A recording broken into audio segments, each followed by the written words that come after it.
Hello there everybody, this is John from ContainmentCrew, and today I'm going to be looking at what's going on inside the Zombie Strike Crossfire. Couple of things to note when opening it up. The bow arms, they do pop off with just a little bit of prying. There doesn't seem to be any damage to them, and they snap right back into place. There is one screw that was hiding under them too, so if you have them on to get this thing open, you do have to just pop this off. But we're just going to go ahead and pop the case open. I did pry this open briefly before. It is a little sticky in the front, and it's easier to pop it open from the back and then work your way forward. And there we go.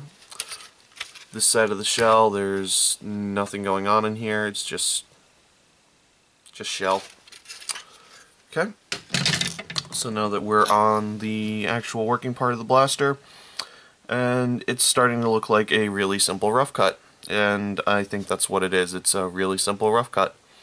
A lot of people are comparing it to that because, hey, it's a rough cut. But we've got our trigger, got our catch, the pullback rod here,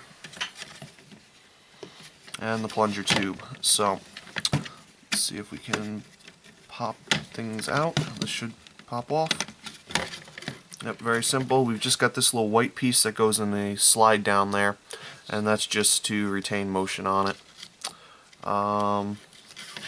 Yep, so this can come back here. We'll move that away, and we'll see if this this piece comes out, which it should. As I say that, it doesn't, but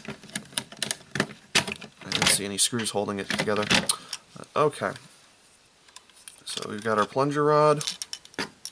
Again, it's we got another single molded piece, and it looks like the spring slides off this one fairly easily again. Just gotta pop the end, and yep, spring comes off. So we can get a new spring in here very easily. Don't want to quite go back on. There we go. Yeah, pretty standard for an O-ring. Not too much going on there. Set him aside. And the magic assembly. The plunger tube pops off. So there we got a nice little plunger tube. And this really is where the magic happens in this thing. I'm not even going to bother opening it up. There are other guides on what's going on in here, but needless to say, you really can't remove the air restrictors from this. It will, if you pop the air restrictors out of this, it then becomes a 4-shot blaster. The whole thing relies on the air restrictor posts being, or not posts, but the actual air restrictor parts being pushed back to select which barrel is actually being fired, and blocking airflow going down to lower barrels. Just like the rough cut we do have on the top barrels, we do have a couple of air release holes, which is actually kind of interesting, because when we were playing around with this, we were kind of finding that the top two fired better than the lower two. So it's just kind of an interesting little note there. Other than that, the blaster's pretty much exactly what everybody thinks it is. It's the redone rough cut. The plunger tube, there are little fins on the side of it there, and they do seem to align up with the magic barrel piece. This whole thing should go back together fairly easily.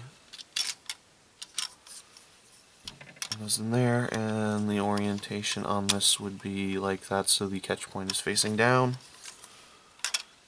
We'll just pop him back in. Make sure our spring's set. So overall, with the rough cut, same with the rough cut, I think you can probably get a little bit of more power out of this with a slightly larger spring. I don't see anything in here that says that this would be too weak for a slightly more powerful spring. It looks like we've got stop on both sides of the shell. The catch plastic seems to be very sturdy, as well as the trigger plastic seems to be alright. So this should hold up to a larger spring. You really can't do anything with the air restrictors. Taking them out will completely ruin the way the blaster functions, so unless you want to try to do a 4-shot blaster, that fires all barrels at once on this small plunger tube, I would really recommend leaving this whole assembly in the front the way it is. The only thing I might recommend is you can get away with stubbing these with brass, or at bare minimum probably just doing something to try to cover up these release holes should get you a little bit more out of this. Alright, so I'm just gonna wrap this up a little bit.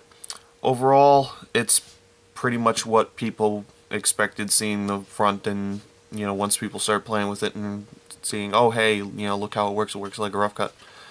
It pretty much is a rough cut. It's a single plungered rough cut, because it doesn't have the whole side-by-side double shot thing going for it.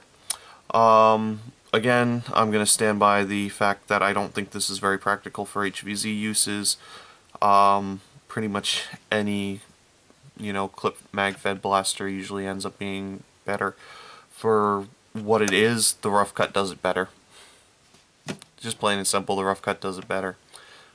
But, it's still a lot of fun to play with if you're looking for just a quirky blaster. There you go. There's not really too much you can say about this. If you like the rough cut, you'll probably like this, but the rough cut does it better.